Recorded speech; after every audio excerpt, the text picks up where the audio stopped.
Good news, the ultimate value phone from OnePlus just got better. What's up guys, so OnePlus Z is the third and the most important phone from OnePlus this year. The OnePlus 8 series is doing great, but it created a space for a solid $400 to $450 range phone. And by solid, I mean a modern design, 90Hz refresh rate, AMOLED display, complete camera system, a massive battery, and of course 5G. This is clearly a phone that is destined to do amazing, especially in markets like India, which is why OnePlus is giving this phone its own launch spotlight. So it was long believed that OnePlus would use a MediaTek Dimensity 1000 chip on its OnePlus Z smartphone because of its cheap price. This is something that annoyed some of you guys, but guess what? According to exclusive news coming from MaxJ on Twitter, the OnePlus Z will actually rock a Qualcomm Snapdragon 765 5G processor. This is indeed a great news since this is the chip that is set to power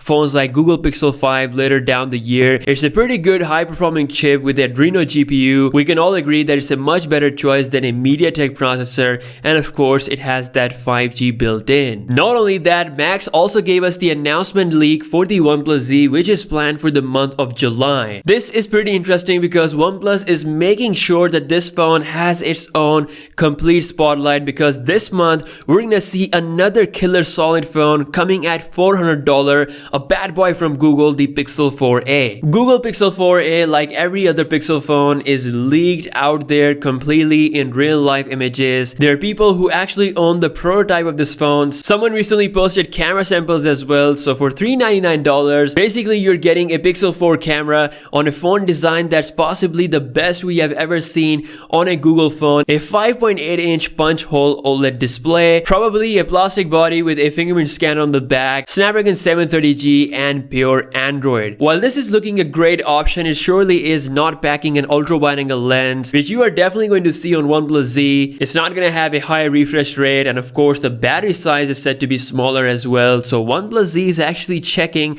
a lot of those boxes compared to the Pixel 4a. The best thing about this year is that it is so exciting to see the $400 smartphone bracket getting all the competition. At this point, even Samsung could bring a mystery mid-range smartphone in the mix. Of course, none of these phones will be as compact and as powerful as the iPhone SE2, but they are surely miles ahead when it comes to the design. I mean, all that power on a 4.7-inch screen is probably not gonna be a very enjoyable experience in my opinion, so I'll personally take a larger, modern screen design smartphone with a decent processor any day. It's a great news that OnePlus is going with a Snapdragon 765 5G chip instead of Qualcomm. It's gonna be coming in the month of July. Super excited with this. Let me know what you think in the comment section below, and should you think Samsung should step up its game in this price range as well? Drop your comment, let me know which is the most exciting phone in the poll, and I'll see you guys in the next one. Peace out.